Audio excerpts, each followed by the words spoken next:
Now अब हम काम करेंगे किसके ऊपर, डिसीजन मेकिंग। टॉपिक का नाम है डिसीजन मेकिंग, और डिसीजन मेकिंग के अंदर इसका दूसरा नाम होता है एलिजिबिलिटी टेस्ट,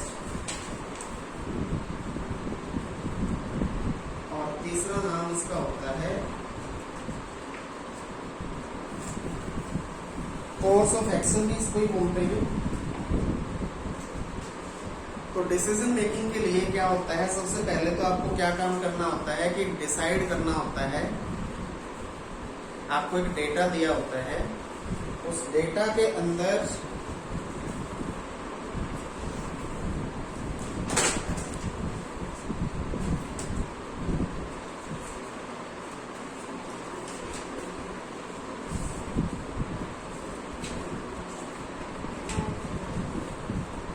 आपके एडमिशन किसमें है?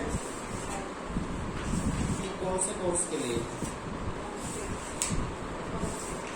अच्छा, उसमें नहीं है, अपन के साथ आ जाओ।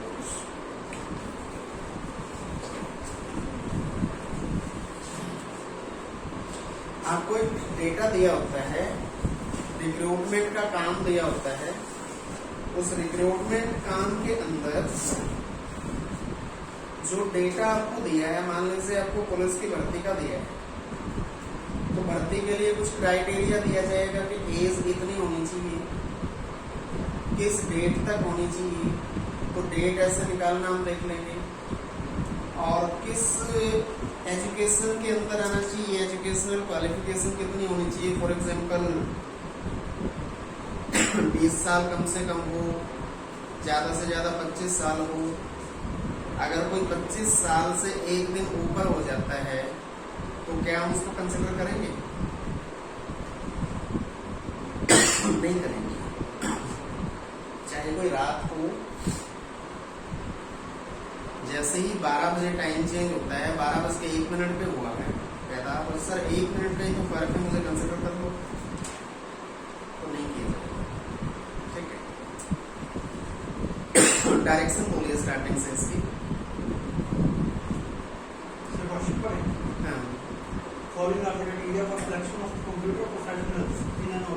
ऑर्गेनाइजेशन के अंदर कंप्यूटर प्रोफेशनल्स को सिलेक्ट करने का आगे डेटा दिया हुआ है।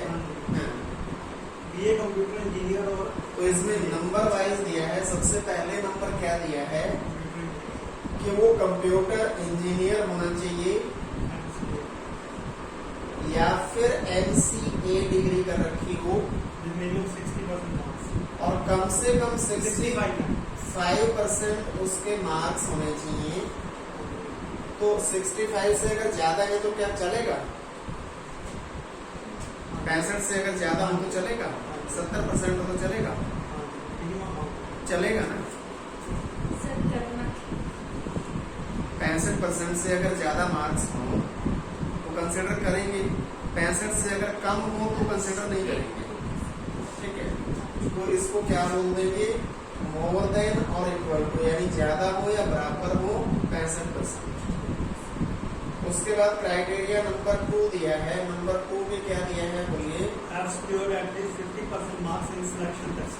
कि सिलेक्शन टेस्ट जो है उसमें, यानी कि जो आपका रिटन टेस्ट होता है, कम से कम 50% उसके होने चाहिए। 50 से कम है तो नहीं चलेगा, 50 से ज्यादा है तो चलेगा। सो इसको भी मोर देन और इक्वल टू 50% लिखेंगे। इंटरव्यू में at least 40%। तीसरी कंडीशन है, साथ में नंबर बोला करो। नंबर 3, इंटरव्यू के अंदर कितना होना चाहिए? मिनिमम 40%। 40% कम से कम, मोर देन और इक्वल टू 40%। और उसके बाद नंबर 4 है। नंबर 4 पे क्या होगा? उसकी एज दी है, कितनी होनी चाहिए? Not be less than 21 years। 21 कम से कम हो और 30 ज्यादा से ज्यादा हो। और किस डेट तक होनी चाहिए?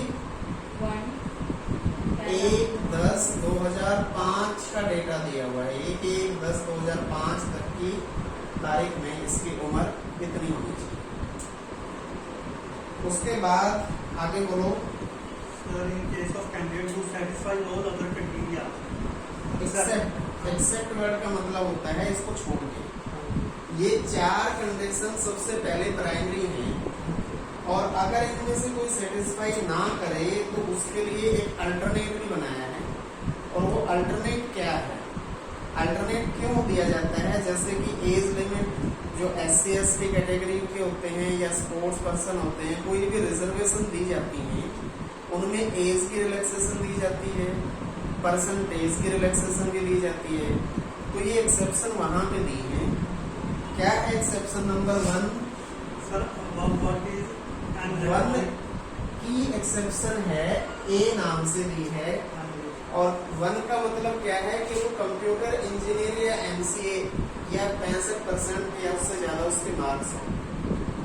तो यहाँ पे क्या बोला है कि इनमें से किसी भी वजह से सेटिस्फाई अगर ना करे तो हम इसके अल्टरनेट पे जाएंगे, और इसके अल्टरनेट पे जब जाएंगे तो क्या होगा above what is an electronic engineer with 70% marks. कि वो इलेक्ट्रॉनिक इंजीनियर होना चाहिए और 75% उसके कम से कम मार्क्स हो। 70% मार्क्स कम से कम।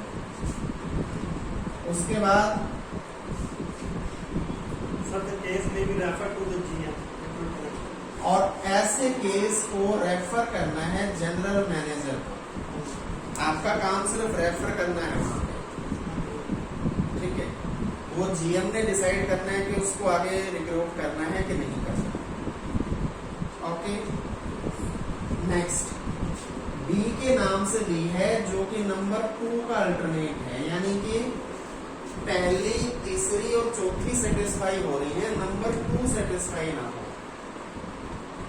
इस केस में क्या था कि दूसरी, तीसरी और चौथी जो है सेटिस्फाई हो रही है, पहली सेटिस्फाई ना हो तो उसका अल्टरनेट हो। फिर ये पहली, तीसरी और चौथी सेटिस्फाई हो और दूसरी सेटिस्फाई, यानी कि रिटन टेस्ट में उसका स्कोर अगर कम है तो एक्सपीरियंस को भी मायने रखा जाता है। तो उन्होंने क्या बोला है कि 2 साल का एक्सपीरियंस होना चाहिए, और एक्सपीरियंस किस चीज का होना चाहिए? Computer professionals, System analyst. System analyst, यानी कि कंप्यूटर का जो एनालिस्ट होता है उसका काम उसने किया होना चाहिए, ठीक है। तो उसको जो है ऐसे केस को रेफर करना है चेयरमैन को, ठीक है। उसके बाद आगे बोलो। In each of the following questions, आगे जो क्वेश्चंस दिए हैं, information about one candidate is given. एक कैंडिडेट की इंफॉर्मेशन दी गई है। You have to analyze it with reference to the above criteria and conditions and then decide the appropriate course of action. जो criteria है और conditions हैं उसके according आपको एनालाइज करना है और एप्रोप्रिएट कोर्स ऑफ एक्शन लेना है आपको। तो इस टॉपिक को कोर्स ऑफ एक्शन भी बोला जाता है। जी। रीजनिंग के अंदर बहुत सारे ऐसे टॉपिक, क्योंकि किसी डिग्री में या किसी स्कूल कॉलेज के सिलेबस में तो नहीं डाला हुआ है, तो यहाँ पे क्या ना, टॉपिक के नाम अलग अलग, एग्जाम वाले अलग अलग टॉपिक के नाम लिख देते हैं। तो वो आपको जो है देख लेना है उसमें क्वेश्चन कैसे हैं। हर एक टाइप के क्वेश्चंस में आपको ये अटेम्प्ट करवाओ, और ये सारी की सारी वीडियो आपको flyinginstitute.com के अंदर कोर्स में जाएंगे। पहले flyinginstitute.com लिखेंगे, फिर कोर्स पे क्लिक करेंगे, और कोर्स में आप रीजनिंग सर्च कर लेंगे तो आपको रीजनिंग के सारा कोर्स मिल जाएगा, ठीक है। तो मैं अभी आपको एक्टिवेट करवा देता हूँ। वहाँ पे वीडियो और क्वेश्चन सारे के सारे आपको मिलेंगे। तो इसके बाद आगे दिया है कि आपको आंसर क्या देने हैं, ठीक है। अभी जब मैं लिखने को बोलूँ तब लिखने की जरूरत है। अगर मुझे मैं वेबसाइट लिखूंगा तो मैं भी करवाऊंगा। तो हो गया ये। उसके बाद लिखा है कि गिव आंसर। आंसर क्या देना है आपको? ए आंसर कब देना है? Mark answer A as if candidate is to be selected.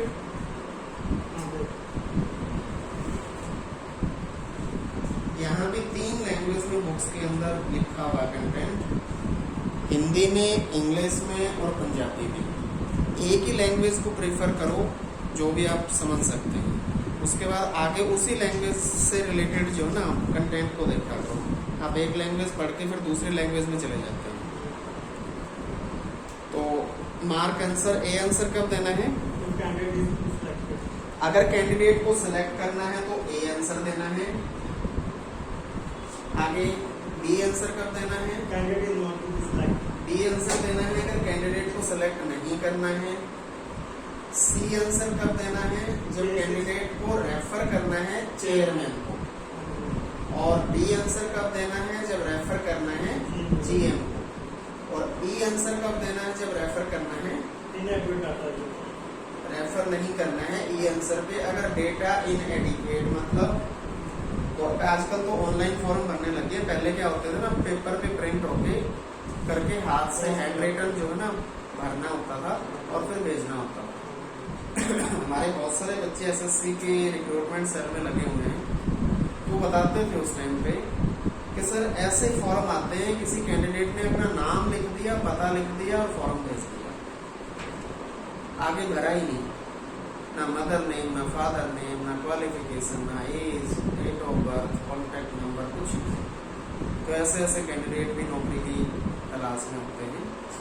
तो अगर ऐसा कोई कैंडिडेट मिल जाए जिसका डेटा पूरा ना हो तो उसको ना सिलेक्शन लिस्ट में रखेंगे, ना ही नॉट सिलेक्शन में रखेंगे, ना रेफर में रखेंगे, डाटा इनएडिक्वेट की कैटेगरी में रखेंगे उसको।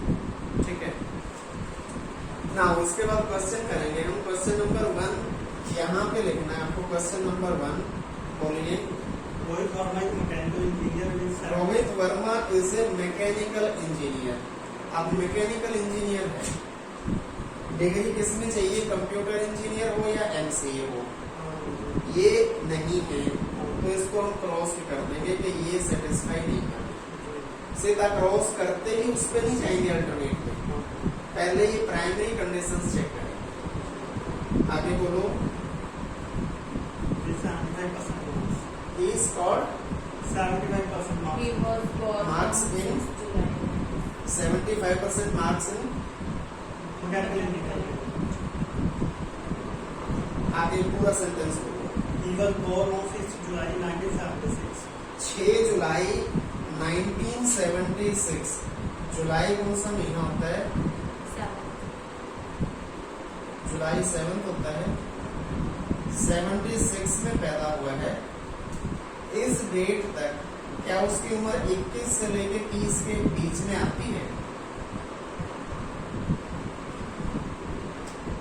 2005 इधर 76, 100 तक कितनी हो जाएगी? 24 साल। और 2005 तक हो जाएगी 29 साल। तो 30 से कम ही है, यानी कि इसको क्या बोलेंगे कि सेटिस्फाई कर रहा है, इसको राइट टिक कर देंगे। आगे He scored 66% marks in the selection test. Selection test में 66% है, चाहिए थे 50 कम से कम, तो ये सेटिस्फाई करेगा। आगे And 52% marks in interview. Interview के अंदर 40% कम से कम चाहिए, इसके 52 है, तो ये भी सेटिस्फाई कर रहा है। अब सेटिस्फाई कर क्या नहीं रहा है? नंबर 1। नंबर 1 के लिए अल्टरनेट क्या दिया है कि वो इलेक्ट्रॉनिक इंजीनियर होना चाहिए, लेकिन है क्या? Mechanical. मैकेनिकल इंजीनियर, यानी ये भी सेटिस्फाई नहीं कर रहा है। तो इसको सीधा किस कैटेगरी में डालेंगे? सिलेक्शन करेंगे कि नहीं सिलेक्शन करेंगे? नहीं करेंगे इसकी सिलेक्शन, तो इसका आंसर लास्ट में लिख देंगे, क्या हो जाएगा? बी, मतलब कि सिलेक्शन नहीं होगा। ठीक है ना। यहाँ पे एक लाइन लगा देते हैं कि नंबर 1 का काम हो गया खत्म। इसके बाद नंबर 2 क्वेश्चन बोलिए। नंबर 2 क्या है? PP Tripral is MCA with 68% marks. रिति ठकुराल एमसीए विद 68%। तो एमसीए किया है और 68% नंबर है, तो क्या इसको सेटिस्फाई करेगा ये? Yes. यानी कि ये काम कर रहा है। आगे Is working as a programmer for the last 3 years. Programmer के लिए कोई जगह ही नहीं है। ठीक है, अगर पियोन की नौकरी के लिए अप्लाई कर रहे हैं और पीएचडी कर रखा है तो उसकी तो जरूरत ही नहीं है, उसको कंसिडर करेंगे ही नहीं। ठीक है, आगे She secured 48% marks in the selection test. Selection test में 48% है उसके, लेकिन चाहिए कम से कम 50, तो यानी कि ये सेटिस्फाई नहीं कर रहा। उसके बाद And 58% in the interview. Interview में 58% है, 40 या उससे ज्यादा हो तो चलेगा, तो ये सेटिस्फाई कर रहा है। आगे बस इतना डेटा दिया है। अब इसका सोच के मुझे बताइए कौन सा जवाब इसको किस कैटेगरी में रखेंगे, सिलेक्शन में कि नॉट सिलेक्शन में या किसी और कैटेगरी में? इसको रेफर किया जाएगा। रेफर क्यों किया जाएगा?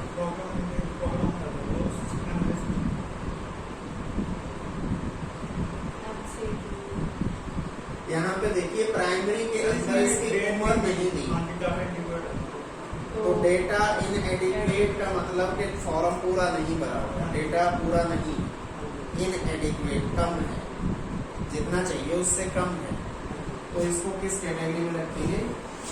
नॉट सिलेक्टेड में नहीं रखेंगे। ई ऑप्शन है, दैट इज डेटा इनएडिक्वेट। ठीक है, अब अगला सवाल आप मुझे खुद करके बताएंगे, मैं यहाँ पे लिखूंगा करना क्या है, बताएंगे आप लोग। बोलो। Shweta Arora is MCA with 76, पहला वाला तो ठीक। श्वेता अरोड़ा MCA with 76 यानी कि सेटिस्फाई कर रहा है। हाँ। She has been working as a system analysis in an engineering firm since 15 November 2003. 2003 से सिस्टम एनालिस्ट का काम हो रहा है और 2005 तक हमें चाहिए, तो उसका सिस्टम एनालिस्ट का 2 साल में एक्सपीरियंस हो गया, तो एनालिस्ट का एक्सपीरियंस में उसको राइट टिक तो कर देंगे, लेकिन अभी कंसिडर नहीं करेंगे। आगे बोलो। She scored 72% marks in the selection.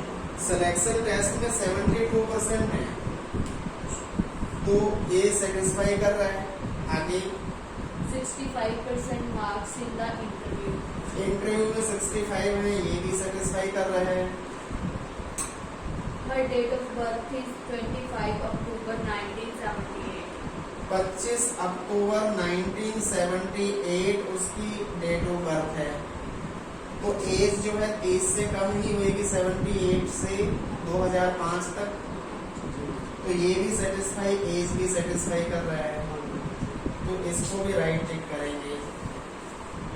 इसके बाद बताइए इसको क्या किस कैटेगरी में रखा जाएगा? सिलेक्शन लिस्ट में रखा जाएगा कि उधर रेफर की लिस्ट में जाएगा? रेफर में तो तब जाएगा अगर नंबर 2 सेटिस्फाई ना करती, तो भले ही उसको एक्सपीरियंस है। ठीक है, अब मान लीजिए एज का जो है क्राइटेरिया होता है, जैसे रिजर्व कैटेगरी है कोई, उसमें SC ST को 5 साल की रिलैक्सेशन मिलती है, OBC को 3 साल की मिलती है, विडो को 10 साल की मिलती है, तो अलग अलग ग्रुप बनाए हुए हैं। अगर वो सेटिस्फाई कर रहा है, कोई कैंडिडेट मान लो कांस्टेबल के लिए अप्लाई कर रहा है और 25 साल तक एज मांगी है और किसी की 23 साल है और वो SC कैटेगरी से है, तो क्या उसको कैटेगरी का एज में बेनिफिट लेने की जरूरत है? नहीं है। ठीक है, तो भले ही उसके एक्सपीरियंस है तो उसको कंसिडर ही नहीं करेंगे, क्योंकि इसकी प्राइमरी कंडीशंस पहले ही सेटिस्फाई हो रही है। ठीक है, तो इसका आंसर क्या आ जाएगा? सिलेक्शन लिस्ट में रखेंगे, ये आंसर आ जाएगा। ठीक है, अब आगे कॉम्पिटिटिव क्वेश्चन अटेम्प्ट करो आपको।